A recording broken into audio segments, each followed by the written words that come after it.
Insert का मतलब है कोई चीज़ ऐड कर लेना। क्या हो सकती है वो चीज़ें? सबसे लेफ्ट मोस्ट टैब इंसर्ट के अंदर रखा है पिवट टेबल्स। हमारा भी हाल फिलहाल में आसपास आने वाला सब्जेक्ट तो नहीं है। उसके बाद है recommended pivot tables. Pivot tables अपने आप में एक बहुत बड़ा चैप्टर होने वाला है, तो उसके बारे में अभी मैं बात नहीं करूँगा, लेकिन मैं टेबल्स कवर कर चुका हूँ। तो अभी क्या हो रहा है, इंसर्ट में टेबल करने के लिए कह रहा है। हम जानते हैं टेबल क्या होता है। हम एक रैंडम सिलेक्शन करते हैं जिसमें हमने एक से ज़्यादा कॉलम्स और एक से ज़्यादा रोज सेलेक्ट कर लिए हैं। आप भी सिलेक्ट कर सकते हो, कुछ भी हो सकता है वो। और उसमें मैंने जब टेबल किया तो वो मुझे बोल रहा है कि आपके टेबल की का डेटा कौन से सेल्स में स्टोर्ड है। ये आपको रीड करना पड़ेगा हर बार के 7 से O22 को एग्जैक्टली वो यहाँ से शुरू करते हुए यहाँ तक लाके रीड कर रहा है। माई टेबल एज हेडर्स, मैंने आपको पहले भी बताया था, जब आप टेबल पे सिर्फ वैल्यूज रखना चाहते हो और कोई इंडेक्स नहीं है तो आप माई टेबल एज हेडर्स मत यूज करिए, उसकी सेंस नहीं बनती।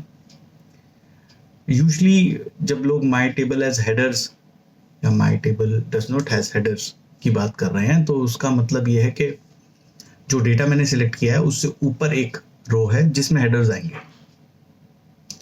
या फिर ये जो रेंज है उसमें ऊपर की रो को स्पेयर कर दो और उसमें मैं हेडर्स डाल दूंगा।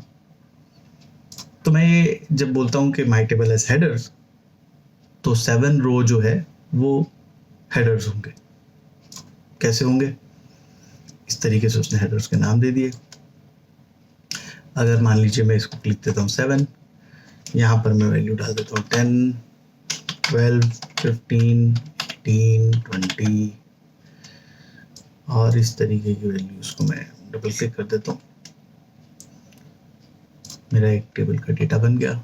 लेकिन अगर मैं इसको पूरे को सिलेक्ट करूँगा तो इसकी वैल्यू वो क्या डालता है? होम पे जाएंगे, ऑटो सम करते हैं 420। 420 किसकी वैल्यू है?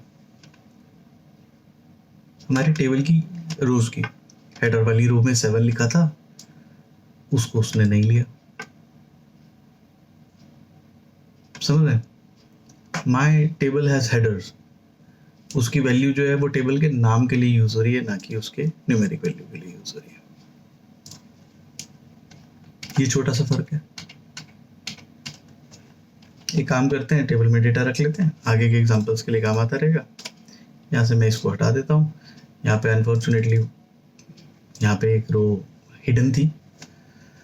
मुझे एक्सपीरियंस है एक्सेल पे काम करने का करीब 15 साल का, और इसलिए मुझे इस तरीके के जो एरर्स पॉपअप होते हैं उसमें ज़्यादा डिफ़िकल्टी नहीं होती ये समझने के लिए कि मैंने कहाँ मिस्टेक की होगी, यहाँ डेटा क्यों नहीं दिख रहा, यहाँ डेटा जो मैं सबमिशन देख रहा हूँ उस सबमिशन में और एक्चुअल जो सबमिशन में सोच रहा था उसमें फ़र्क क्यों आ रहा है।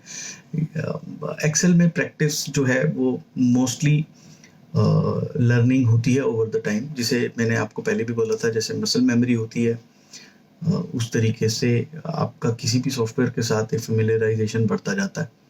और मैंने कई आईटी कंपनीज के साथ कंसल्टेशन की है और मेरा एक्सपीरियंस यही कहता है कि आप जितने आवर्स सॉफ्टवेयर के साथ स्पेंड करते हैं उतने आप अच्छे होते जाते हैं।